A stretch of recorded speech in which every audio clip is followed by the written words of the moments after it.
IC705N0FXB Andreas UK.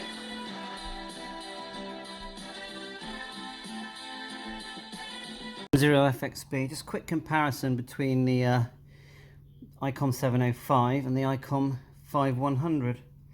So we've got them both on my DV Mega at the moment. I'll just turn up the 5100 first.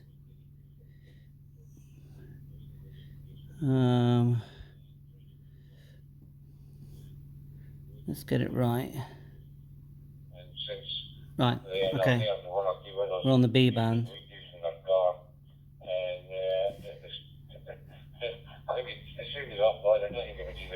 Okay. Then we'll turn up the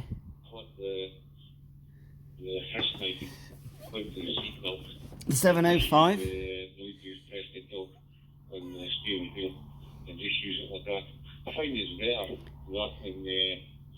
I'd say that the 705 has a better speaker, quite a lot better. So regarding like setting it up, it actually is very, very similar.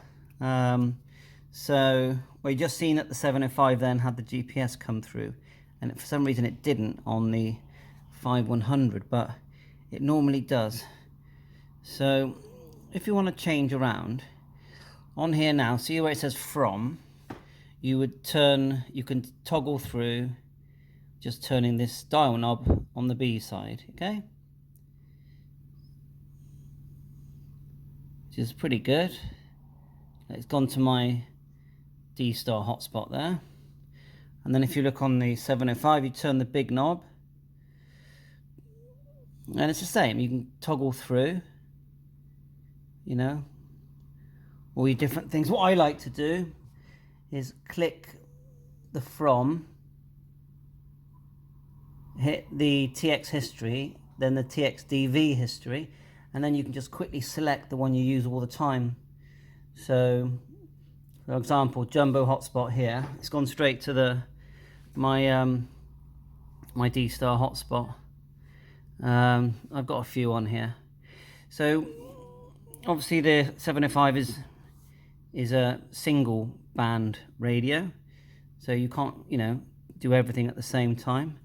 So on the 5100, if we get out of DR mode, we've gone to 145/500 on 2 meters, and if we hit the call button here, same here, 145/500. So pretty much works the same. If you go back into DR mode, you just hold the call button and then just tap DR on the 5100. The actual screen of the 5100 is bigger, but the color screen on the 705 is it's a lot easier to read, and it's a lot more nicer on the eyes. So one big difference though is that the 5100, if we hold the B, is dual receive.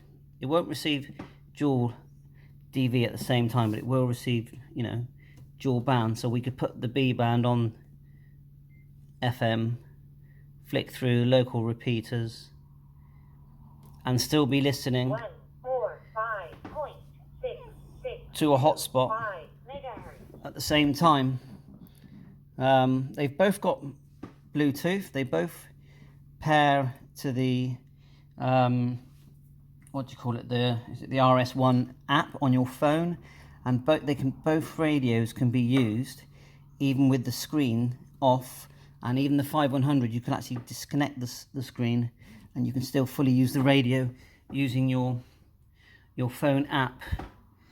The 705, one amazing thing about it is the fact that it will do all HF bands. So if you just come out of DR mode, then hit the band here, look, you've got everything, you know, and that's what makes this radio amazing. You can't do that. So with the 5100, if you come out of DR mode here on the 5100, hold the main to get a full screen. Now if you come out of memory mode, so there you are, and if you want to change bands, you just hit that, look, you've got 2 meters and 70, an airband, or you can manually add it or choose it. On here you've got airband, you've got FM broadcast radio, so it's pretty cool. I don't think there's an antenna connected at the moment, so let's turn that down. FM, and then look, HF, it's all there. Yeah, there's no antenna connected. You can see the little GPS logo flashing away there, and the Icom 5100 has got GPS. It's not flashing now because I don't think it's turned on because I've got manual set in there, but it does do it.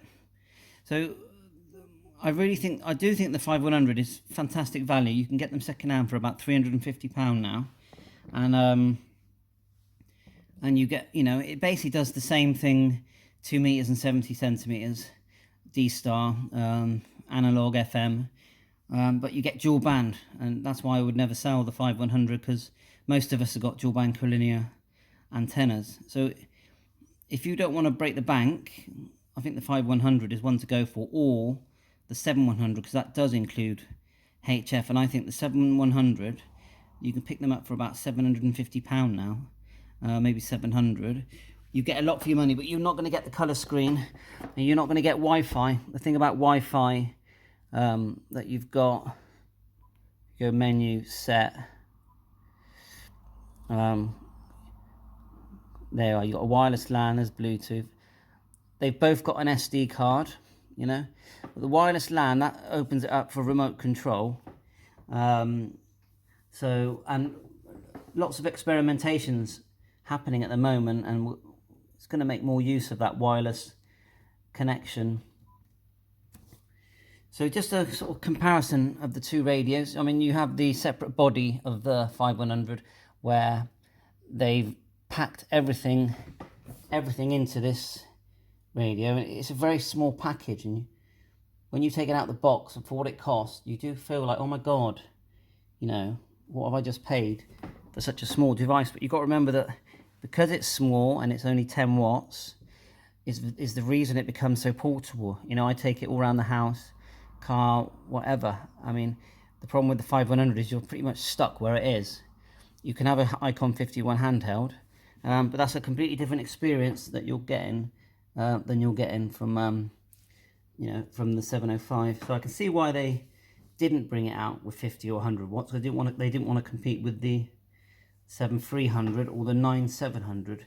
They sort of tried to find that place where a sort of gap in the market, so to speak, and then they've stung everyone on the price. To be honest, even second hand, this thing's going to be eventually going to be £800-900, I would say, but you won't regret having it. You'll feel the pinch when you pay for it, but when you use it, that all goes out the window, and you realise what a fantastic radio it is. So see what you think. M0FXB 73.